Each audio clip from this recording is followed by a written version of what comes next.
Ngayon isang mapagpalang araw po sa ating lahat. Bali, tayo po ay sinerte ngayong araw ng Martes kasi binayaan tayo ng isang mata at isang bibig. Ayan, meron pong ibang klase na isang mata at isang bibig. Ayan, tulad po nito. Ayan po. Isang mata at isang bibig. Napakaganda po niyan, pangkabuhayan, pampaswerte sa negosyo. Ayan po. Kasi ito naman po medyo may bangas na.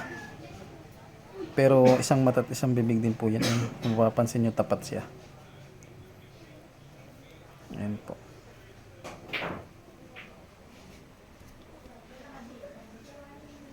Ayan, bali apat po yan na tagpuan natin. Napakaganda po niyan sa may mga tindahan. Ayan, may mga tindahan po. Panlagay po sa drawer o sa mga altar. Ayan, maganda po yan. Pang kabuhayan, pampaswerte. Ayan. Napakaganda po niyang itangan. Ayan, maraming salamat po sa patuloy na sumusuporta sa ating YouTube channel. Ayan. Maraming salamat po sa mga lahat ng solid supporter natin. Nawa po ay patuloy lang po ang pagsuporta nyo. God bless po sa inyong lahat.